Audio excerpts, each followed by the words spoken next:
नमस्कार। Good evening. माफ कीजिएगा, आज दिन भर आपको कोई अपडेट नहीं दे पाया, कुछ बात नहीं कर पाया। हमारे यहाँ आज वो दिन था जिसमें लोग आते हैं, बैठते हैं। तो सुबह से सुबह जिसे फूल चुगना कहते हैं, फूल चुगने का कार्यक्रम था। पिताजी ने जिंदगी भर कभी कोई कर्मकांड किया नहीं, तो इसलिए फूल चुग के अस्थियां और राख हमने यही गांव में अपने खेत में ही बिखेर दी। यही उनको अच्छा लगता। दिन भर बैठा, बहुत लोग आए। गांव से सब लोग तो आए ही, बाहर से आए, दूर से आए। एक साथी तो बठिंडा से, पंजाब में अबोहर से ड्राइव करते हुए आए। सुबह 9 बजे के चले, शाम को 6-7 बजे पहुंचे। और बस आधे घंटा बैठे और उसके बाद फिर उतनी दूर के लिए रवाना हो गए। कई साथी आए, आंदोलन के साथी आए, पुराने दोस्त आए। सबको नमन, सबको धन्यवाद। कल भी पिताजी की स्मृति में एक बैठक का आयोजन किया गया है, दोपहर 2 से 3:30 तक। उस सब में व्यस्त रहूंगा। और जो शाहजहांपुर बॉर्डर पे जो कल एक्शन का प्लान है, उसमें सम्मिलित नहीं हो पाऊंगा। जैसा आप जानते हैं, आज प्रेस कॉन्फ्रेंस में घोषित किया गया है कि 12 दिन तक हम हरियाणा पुलिस से इंतजार करते रहे कि हमें आगे आने दिया जाए। और आगे जाने की बजाय हरियाणा पुलिस सब तरह से हमारे साथियों को तंग कर रही। इसलिए शाहजहांपुर बॉर्डर में आज शाम को प्रेस कॉन्फ्रेंस करके घोषित किया गया है, हम सब लोगों ने फैसला लिया कि कल जब महाराष्ट्र से एक बड़ा जत्था आ रहा है, तो अब वो जत्था सड़क के एक तरफ सीमित नहीं रह सकता। वो जत्था अब सड़क के दूसरी तरफ भी जाएगा। यानी कल दोपहर किसी समय दिल्ली जयपुर हाईवे के दोनों रास्ते बंद हो जाएंगे, अगर हमें हरियाणा पुलिस आगे नहीं जाने देती तो। अगर जाने देती है, कुछ ब्लॉक नहीं होगा, हम सीधे दिल्ली की तरफ कूच करेंगे, जो हम करना चाहते थे। लेकिन अगर हरियाणा पुलिस के वही तेवर रहते हैं जो पिछली बार है, वही तैयारी रहती है, वही काम रहते हैं, और अगर फिर वो ब्लॉकेड कर देते हैं, हम अपनी तरफ से कोई हिंसा नहीं करेंगे, किसी किस्म की तोड़फोड़ में नहीं जाएंगे, कोई कन्फ्रंटेशन नहीं करेंगे जैसे पिछली बार किया था। हम वहीं बैठ जाएंगे। कल मैं उसमें शायद शामिल नहीं हो पाऊंगा, क्योंकि पारिवारिक व्यस्तताओं के चलते। मैं क्षमा मांगता हूँ। सब चीजें जिंदगी में साथ साथ होती हैं। लेकिन आज जो बात करनी थी मैंने, वो आपसे एक चिट्ठी के बारे में है, क्योंकि सरकार ने एक और चिट्ठी भेज दी। देखिए कितनी जल्दी जल्दी सरकार चिट्ठियां लिख रही है।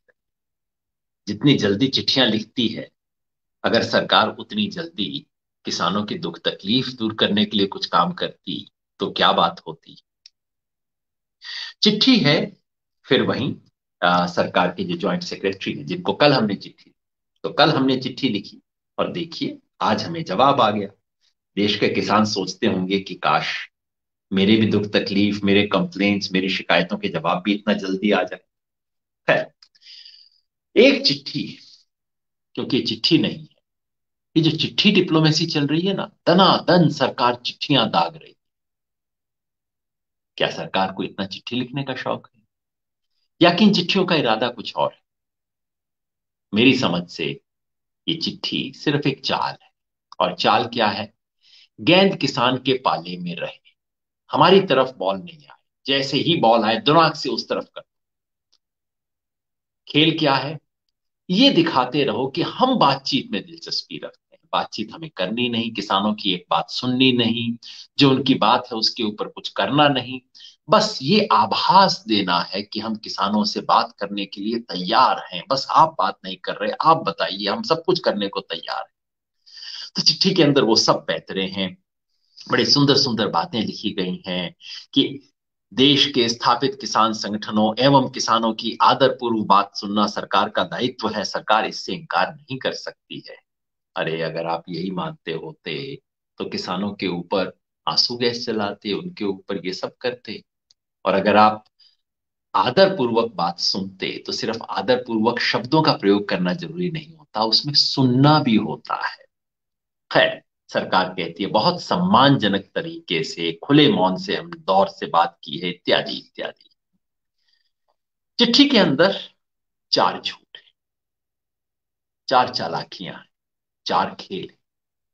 पहले कहते हैं, आपके द्वारा सरकार के लिखित प्रस्ताव के संबंध में आपत्ति की गई है, क्योंकि चिट्ठी में हमने लिखा था कि आपने, चिट्ठी में हमने मूलतः कल क्या कहा था, हमने कहा था कि 5 तारीख को हमारी आपसे बात हुई। आपने हमें कुछ मौखिक रूप से कहा कि हम ये संशोधन कर देंगे। हमने कहा कि हमें संशोधन नहीं चाहिए, हमने कहा कि हमें इन कानूनों को निरस्त करवाना है। तो आपने कहा अच्छा निरस्त करवाना है, फिर तो हमें ऊपर जाना पड़ेगा, ऊपर बात करनी पड़ेगी। हमने कहा आप बात कर लीजिए और आप हमें लिखित रूप में बताइए। तो इन्होंने कहा ठीक है, हम ऊपर बात करके आपको लिखित रूप में एक ठोस प्रस्ताव पेश करें। 9 तारीख को फिर उन्होंने एग्जैक्टली वही चीज हमारे हाथ में पकड़ा दी जो कि 5 तारीख को इन्होंने जबानी बोली थी। हमने कहा ये क्या हुआ। और कल की चिट्ठी में हमने ये बताने के बाद कि आपने तो खाली दोहराया है, कोई नई बात तो आपने कही नहीं, उसका जिक्र भी नहीं है इस चिट्ठी के अंदर। ये बात कि दरअसल सिर्फ दोहरा रहे हैं, आप कोई नया प्रपोजल नहीं दे रहे, उसके ऊपर कोई जवाब नहीं है, कोई जिक्र तक नहीं है। हमने कहा कि अब आप कोई ठोस प्रस्ताव लेके आइए, लिखित में ठोस प्रस्ताव लेके आइए, हम बात करेंगे। उसका जिक्र भी नहीं है। जो हमारी चिट्ठी का सबसे महत्वपूर्ण ऑपरेशनल पंक्ति थी कि सरकार अगर अपनी तरफ से पुराने संशोधनों के बेकार प्रस्तावों को दोहराने की बजाय अगर कोई नया लिखित प्रस्ताव लेकर आती है तो हम उस पर बातचीत करने को एकदम तैयार है। सरकार पलट के उसका जिक्र भी नहीं करती है, उसका कोई आंसर नहीं दिया गया इस चिट्ठी में। इन बातों का उत्तर दिया है। हमने चिट्ठी में कहा था कि आपके वैसे जो प्रपोजल आए थे ना, उसमें एसेंशियल कमोडिटीज एक्ट के बारे में तो कोई प्रपोजल ही नहीं था। क्यों कहा था? क्योंकि अडानी जी वाला है प्रपोजल। एसेंशियल कमोडिटीज एक्ट में जो कुछ परिवर्तन है अडानी को फायदा पहुंचाने के लिए, तो हमने पूछा था कि क्या हुआ उसके बारे में, कोई आपने नहीं कहा, सब चीजों के बारे में प्रपोजल दिए। अब देखिए उसका जवाब क्या है। आपके द्वारा सरकार के लिखित प्रस्ताव के संबंध में यह आपत्ति की गई है कि आवश्यक वस्तु अधिनियम के संशोधन का कोई प्रस्ताव नहीं दिया गया है। अधिनियम के संशोधन का कोई प्रस्ताव नहीं दिया गया। नहीं जी, हमने संशोधन का प्रस्ताव नहीं मांगा था। हमने याद दिलाया था कि बाकी सब चीजों का प्रस्ताव आपने किया है, इसी पे चुप क्यों हो गए थे आप।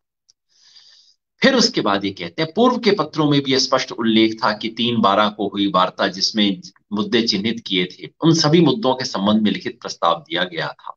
फिर भी दिनांक 20/12 के पत्र में लिखा गया था कि कोई और मुद्दा भी है तो उस पर सरकार वार्ता करने को तैयार है। मतलब क्या कह रहे हैं कि साहब आपने आज तक एसेंशियल कमोडिटीज एक्ट के बारे में कोई ऐतराज किया ही नहीं था, इसलिए हम इसका प्रस्ताव कैसे देते। इससे बड़ा झूठ नहीं हो सकता। हमने मीटिंग्स के अंदर जहां तमाम मुद्दे किए थे, एसेंशियल कमोडिटीज एक्ट से कितना नुकसान होगा अमेंडमेंट से, हमने स्पष्ट बोला। अगर वो चीजें याद थी तो क्या अडानी जी की चीज नहीं सुनती है। दूसरा झूठ, हमने कल बड़ी बात कही थी, स्पष्ट कही थी कि सरकार कहती है कि हमें एमएसपी पर 3 कानूनों को रिपील करना है, वो तो हमने स्पष्ट कह ही दिया था। उन 3 के अलावा बाकी क्या क्या होने चाहिए उसके बारे में हमने कहा था कि सरकार कहती है कि एमएसपी के बारे में लिखित आश्वासन दे सकती है। हमने कहा था ये तो हम मांग ही नहीं रहे।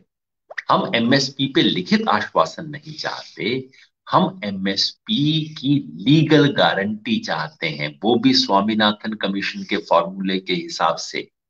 अब देखिए सरकार का जवाब क्या है। सरकार कहती है, मोटे तौर पे सरकार कह रही है, ये तो आप बिल्कुल एक नई बात उठा रहे हो, ये तो आज तक थी ही नहीं हमारी बातचीत में। एमएसपी की बात हमारे इतने लोगों ने जाके की, वहां पे मंत्रियों से खुल के बातचीत हुई, अमित शाह से स्पष्ट पूछा गया कि क्या आप एमएसपी खरीदेंगे, सारी फसलों को एमएसपी देने को तैयार है। उन्होंने कहा सवाल ही नहीं होता, हम नहीं दे सकते। अब देखिए सरकार कितनी मासूमियत से कहती है, कृषि सुधार से संबंधित 3 कानूनों का न्यूनतम समर्थन मूल्य की खरीद से कोई संबंध ही नहीं है और ना ही इन 3 कानूनों के आने से न्यूनतम समर्थन मूल्य की खरीदी व्यवस्था पर कोई प्रभाव है। इस बात का उल्लेख वार्ता के हर दौर में किया गया था। स्पष्ट किया गया था कि सरकार न्यूनतम खरीदी की वर्तमान व्यवस्था के लागू रहने के संबंध में लिखित आश्वासन देने को तैयार है। इस विषय में कोई नई मांग रखना जो नए कृषि कानूनों से परे है, उसका वार्ता में सम्मिलित किया जाना तर्क संगत प्रतीत नहीं लगता है। मतलब कि एमएसपी की मांग को रखना, ये तो बिल्कुल एक नई चीज आ गई। इसका तो वार्ता में अब तक कोई जिक्र नहीं था, इसका आप उल्लेख कैसे कर सकते हैं? फिर भी जैसा कि पूर्व में उल्लेख किया गया है, सरकार आपके द्वारा उठाए गए सभी मुद्दों पर वार्ता के लिए तैयार है। कितनी दरिया दिली है, सोचिए तो। कहते हैं एमएसपी का आज तक कोई जिक्र नहीं था, मतलब जो हम अपने पूरे पेम्फलेट, अपने सारे बैनर, स्लोगन, मीटिंग के अंदर बोला, मंत्रियों से बात हुई, सब कान में मोम, कुछ सुना नहीं। और अब कहते हैं हाँ, अगर आप कोई नई चीज लाना चाहते हो फिर भी हम सुनने को तैयार हैं। सोचिए, चालाकियां देखिए क्या क्या खेल कर रहे हैं। फिर बिजली वाले बिल के बारे में हमने कहा था, बिजली वाले बिल के बारे में आपने जो प्रपोजल दिया है वो तो उस बिल का जो सेंट्रल चीज है उसके बारे में है ही नहीं। और पराली वाले पे हमने कहा था, आप कहते हो उपयुक्त जवाब दिया जाएगा। ये कोई प्रपोजल है? अब देखिए इसके ऊपर सरकार क्या कहती है।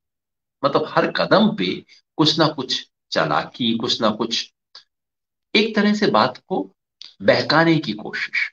तो पराली और बिजली वाले के ऊपर ये कहते हैं, जहां तक विद्युत संशोधन अधिनियम तथा पराली को जलाने संबंधित प्रावधानों का प्रश्न है, उन पर भी सरकार 3 तारीख की बैठक में चिन्हित मुद्दों पर दिए गए प्रस्ताव के अतिरिक्त भी यदि कोई अन्य मुद्दा है तो उस पर भारत सरकार वार्ता के लिए तैयार।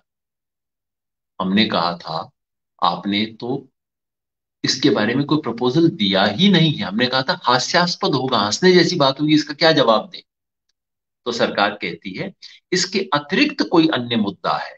हमने तो चिन्हित मुद्दों पे जवाब दे दिया, कोई और है तो हम बात करने। तो हर चीज में ये है, आपकी बात बेकार है, आपको हमारी बात समझ नहीं आती, लेकिन हम तैयार है बातचीत करने के लिए।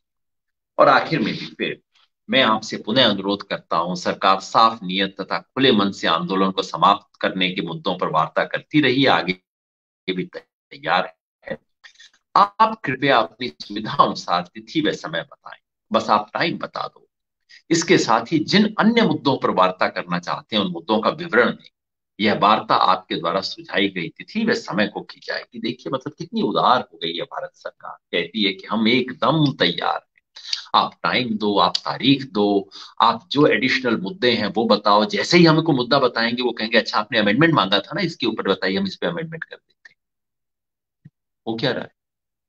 सिर्फ ये कहना चाहिए कि साहब आप बताइए, वार्ता करेंगे हम, आप बताइए रिपील किस तरह से करोगे, आप बताइए एमएसपी की लीगल गारंटी किस तरह से दोगे। ये मांगना चाहिए। चिट्ठियों का सिलसिला जारी है। चिट्ठियों का सिलसिला इसलिए जारी है कि कुछ करना नहीं, सुनना नहीं, सुनते हुए दिखना है।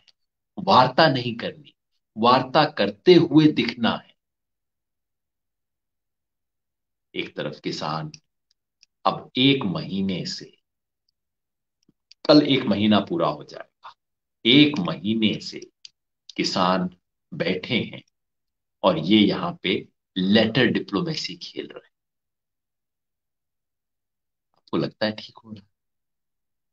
कल एक बहुत बड़ा नाटक होने वाला है, उसके बारे में आपको बता दूं। कल प्रधानमंत्री देश के किसानों से बात करेंगे।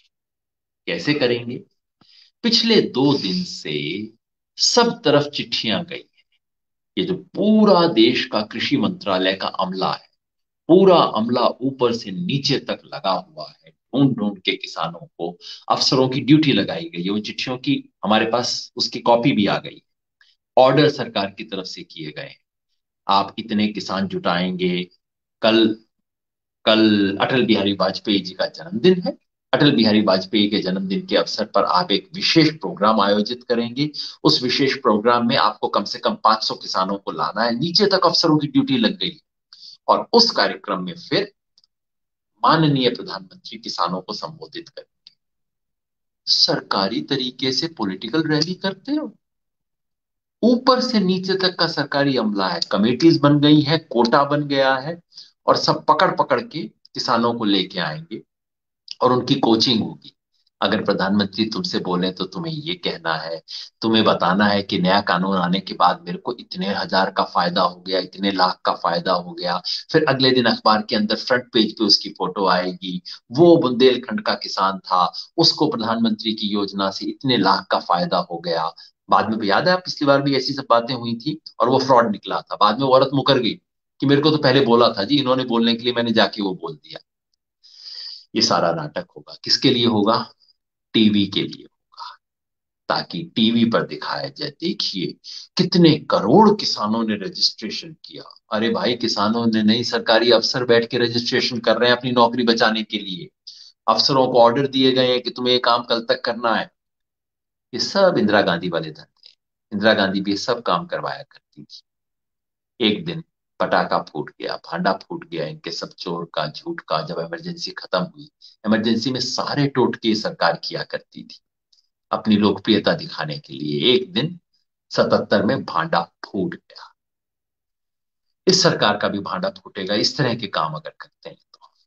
कल कितने किसान आएंगे, टीवी पे तो जरूर होगा, टीवी पे दिखा दिया जाएगा देश के इतने किसान आए, और कल शाम को कोई पत्रकार जरूर फोन करेगा। अब आप ही बताइए योगेन जी, इतने करोड़ किसान यहाँ पे आए, इतने करोड़ किसानों ने प्रधानमंत्री की बात सुनी।